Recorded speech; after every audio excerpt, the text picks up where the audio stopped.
So before I start, just a small thing I wanted to talk about what this session is about or 10 to 12 minutes of journey of how I actually build up from my own mistakes and my own parts of failure and how I failed fast to actually grow to where I've reached in my life.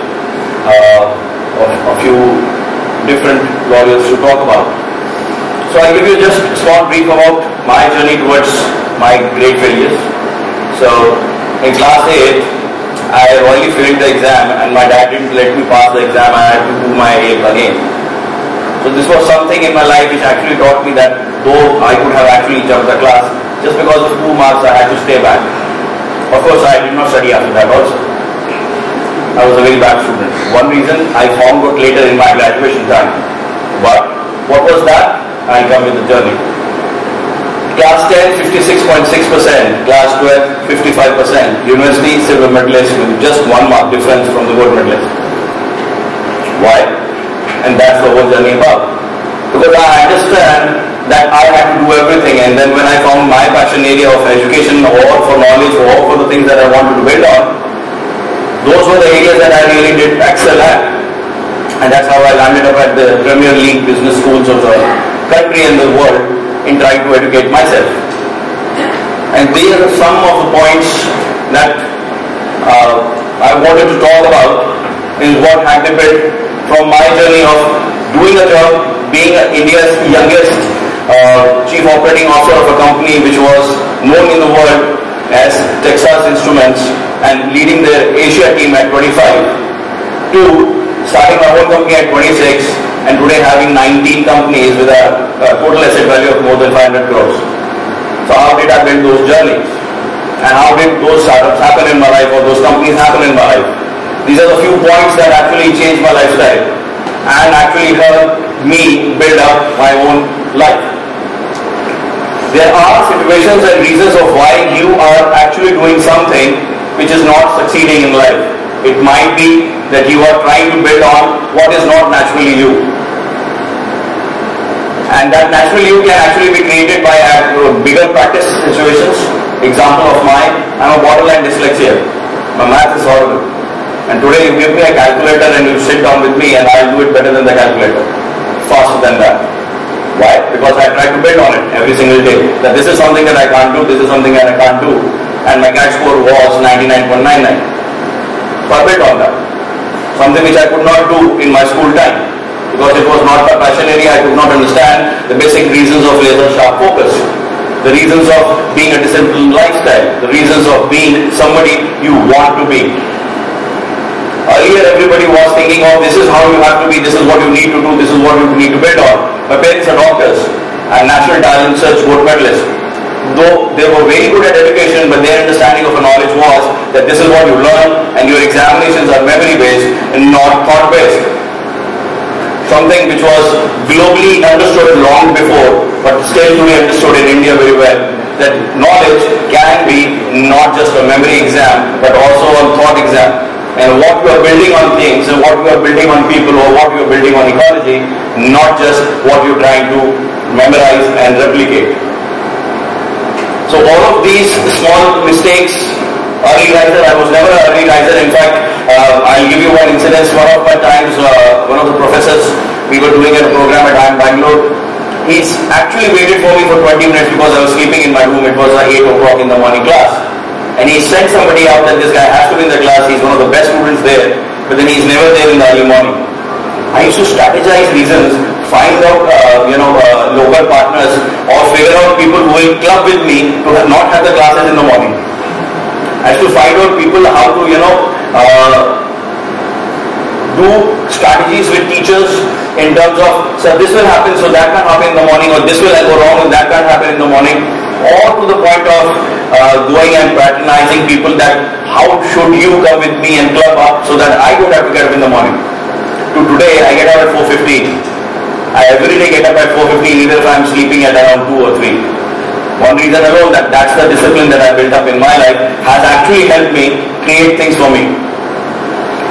Discipline, of course, lasers are disciplined. There are many things which is sometimes actually foregone by others, but I still keep my track on. So what I had a dream in class 8 is still the dream that I have, and I'm every day one day step closer to it, because I every day design my life towards that one goal. I don't change my goals. I don't hither to different things. All those 19 companies that I'm invested in are exactly towards the same goal. And what is that goal? Build up an ecosystem which can actually help people around me. Maybe they know me, maybe they don't know me. I've been able to build up a small foundation called Vinayak Foundation, which does a program called Naukri Mahakumbh, and we've been awarded by different state governments, including UP government twice, in doing the biggest job fairs for the country. We don't charge the candidate, we don't charge the companies, we don't charge anyone. It's all free for everyone. And that's the idea of developing the ecology. How much will we be successful? 2014, 2 job fairs, it was 5,000 jobs which UP government generated. Out of 493 job fairs, the 2 that they did with me, they got 4,224 people in just 2 job fairs. So you can imagine what the entire government piece was doing. Which means, if you have a laser sharp focus, of course those government officials were also doing it with me, and that's the reason it was deliverable so good. But what happened to others, I have no clues of. And that is why I started building on things which will add value to others' life, even if that is not adding value to my profitability or to my lifestyle. And that is why my laser sharp focus is also on the same ecology, and those things which I am helping people with also is aligning the same goal. If you talk about persistence, of course there are many things that we do in the startup ecology which does not help till the time it's actually delivered on ground the way it is. Because for me, something of the reason of the topic was, how to be a successful person 2.0. And for that reason alone, there is everybody who is seeking out a first-time job in his life, or a first-time business in his life, or has failed a business and wants to restart a life, or is almost at the retirement stage and wants to start something new. They all are looking at the second start of a success story. All of them exactly require the same traits. The only difference is some do not have the persistence to do it after a certain time of failures, and some do. There are a number of examples people are doing that part, and they are succeeding better, much better than I am doing. But then I am also being persistent towards the same goal, and that is also taking us to the place that we are trying to build. Example, in UP, when we came down, everybody spoke to me that why are you coming to UP? UP is not a good place for a VC. It's not a good place for a startup ecology. It's not that the market is conducive. Nothing is built yet. And all I told them was that nothing is built. It's excellent. We build it up. Today, we are invested 27.5 crore rupees in 2 different startups. One of the startups is now in the top 10 gifting websites of the world. It's already happened. So yes, there is a small change happening. Yes, the government is also doing things. Yes, there is ecology also changing. But what is my part in it? And that's how we are changing that ecology, and we are actually bringing that things on ground. Yes, it will take time, but then time is only essence of what you start something. It doesn't happen overnight. It doesn't happen over 10 years. But it will never happen if it won't even start. And what did that actually do for me? Sitting here in UP, I've been able to do a business of more than 100 crore rupees for one reason alone, from all different companies, because here I have more time to engage people. In Mumbai, in Delhi, I was half of the time in traffic, half of the time in my office challenges, and I could not talk and conceive more businesses. And that has helped me deliver more things here in UP. So you have +1 to each market. Now the systems are getting more digital, you are getting more of technology in space, and that is what is helping you deliver more easily, more effectively on ground. So why not build it from remote locations?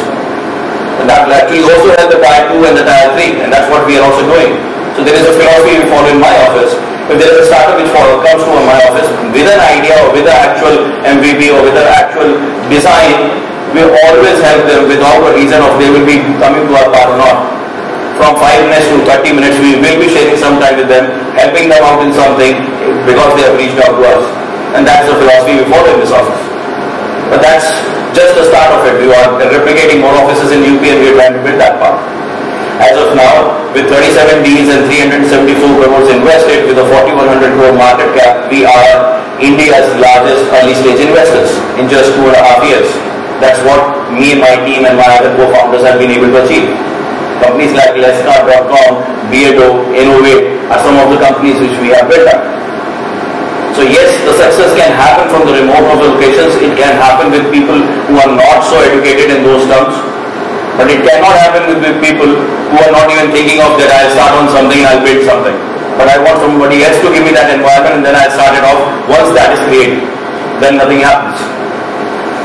Of course, somebody who respects people, you need to respect the groundmost guy. In my office, in the other divisions, I even know my peon, I know their daughters, I don't know children, I know when their birthdays are. For the reason that they are building something equally together, employees and partners. I have my employees at the junior most level telling me, sir, if we photocopy it this way, this costs this much. If I do it this way, this will cost less and save more money. And this employee at my Chennai office got an award from us for 5 lakh rupees for saving the company around 30 lakh rupees annually. And what did I do for that? So his daughter was getting married, she likes pink color and she is now 24. So I gifted her something for her age group in the age of the time of her marriage. That is how they are building the partnership of being equal and together. If you are just thinking about them to be reasons of your success, nothing will happen. You need to be the reason of their success. Because you are already there when you have taken the lead on. So if you are not building lives around you, you are not building things around you, you will never be the leader actually which needs to be, because a bigger leader creates smaller leaders around, which can create further leaders on ground.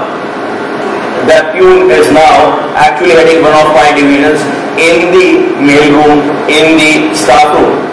He's a person, but then he has an experience beyond that, and that's the reason he is now a part of that research team and the committee which actually develops cost-effective measures on the ground in terms of mail rooms, in terms of courier services, in terms of people touch, and that is also changing the way that we are able to deliver a better business, a more profitable business. Honoring time, of course, this is something which is a bit unique for me in terms of when I do it in Lucknow. I have a meeting at 11, I'm there always before 5 minutes, I'm always back on time, and people at times are not even ready for accepting that I'm there. And they always tell me, oh sir, you should have been 10-15 minutes later. We were expecting you by that time. But then if you are on time, the time respects you, that's the only thing you need to respect in life. Money can be regained, you can't gain time. Once lost, it's lost. So you need to have your time synchronized to your success ratio, and you need to think of, this is what I have to do in this time, this is what I have to do in this time, and the next thing has to happen in this time. There is a journey that you are going through and you need to complete that journey one by one, otherwise something will get skipped. And that is why the second point, discipline, will help you with that time respect. Of course, taking the lead along with the team is the most important thing I learned when I was doing a job with a company called Mafua, and I was heading a 5,000 team. All of my team here in India was delivering different activities at different zones, but they were not able to connect to the same thought process of the company. I had to actually physically meet all the team leaders, around 150 of them across North India, to figure out where were we going wrong. And what we realized was that the company was working on silos and we were trying to build up our thought process into their brain system. And that will never happen. We changed that and we became India's number one. Of course, not just me, it was the whole team delivering that. How big we came to be? We sold off the company to Randstad at 2,000 crores.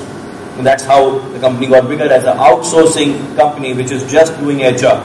It was not doing anything else. So those success stories can be built on only two things. One, you need to have people along, otherwise it will not build up. And two, you need to also take their thought process along with yours and then imbibe along with their vision. Because every gentleman, every lady will have their own thought, vision and super goals in life, and they would like to connect to that. Super goal is something that you all have individually inside you. This is what the reason you are born for.